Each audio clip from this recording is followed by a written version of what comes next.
ఇవ్వడం జరిగింది. 0.25 దాన్ని చేయడం జరిగింది.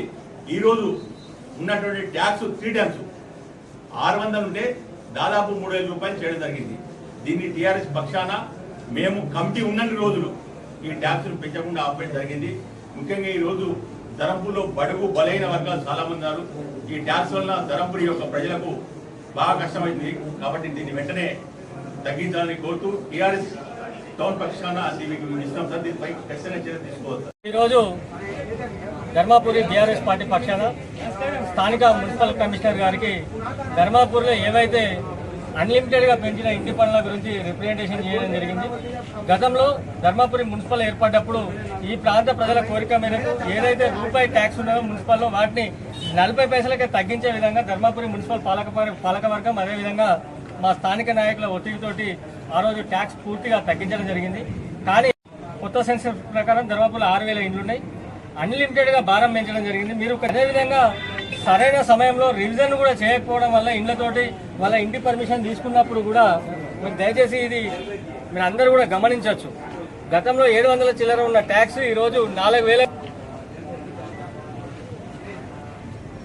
ఏదైతే ఇష్టానుసారంగా ఇంటి పన్ను వసూలు చేస్తున్నారో ఆ ఇంటి పన్నును గతంలో ఏ రకంగా అయితే గత ప్రభుత్వం ఏ రకంగా ఇంటి పన్ను వసూలు చేసిందో అదేవిధంగా ఇంటి పన్ను వసూలు చేయాలి. ధర్మాపురి పేరుకే మున్సిపల్ కానీ పూర్తి వెనుకబడ్డ ప్రాంతము, టైల్ ఎండ్ ఇది మన జిల్లా హెడ్ క్వార్టర్ చూసుకున్నా కూడా పూర్తి వెనుకబడ్డ ప్రాంతము. ఈ స్థానిక పరిస్థితుల దృష్ట్యా ప్రత్యేకమైన పరిస్థితుల దృష్ట్యా ధర్మాపురి పట్టణాన్ని మున్సిపల్గా మార్చడం జరిగింది.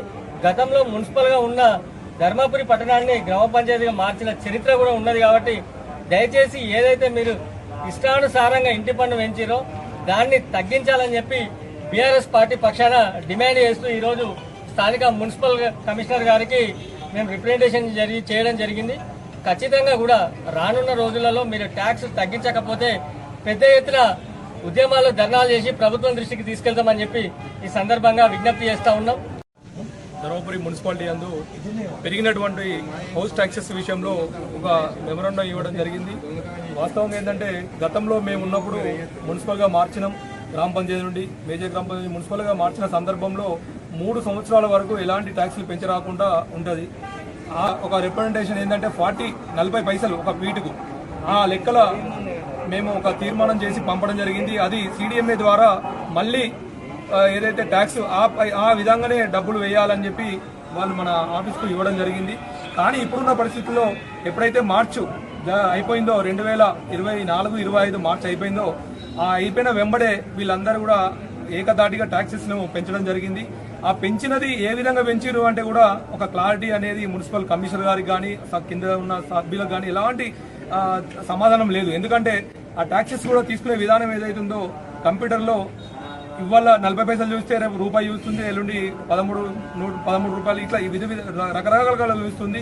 ఖచ్చితంగా దీన్ని ఏదైతే పైలట్ ప్రాజెక్ట్ కింద తీసుకొని ధర్మపురిని మళ్ళీ ఒకసారి రివిజన్ చేసి అన్ని ఇండ్లను కూడా ఒకే విధంగా ఒకే ట్యాక్స్ ఉండే విధంగా చూడాలని మేమందరం కూడా కలిసి ఇవాళ మేము ఒక రిప్రజెంటేషన్ ఇవ్వడం జరిగింది. ఒకవేళ చేయని పక్షంలో దీన్ని కింది స్థాయిలో ప్రజలను అందరం తీసుకొచ్చి రోడ్ల మీద భవిష్యత్తులో ఖచ్చితంగా ధర్నాలు చేస్తామని సభాముఖంగా తెలియజేస్తాం.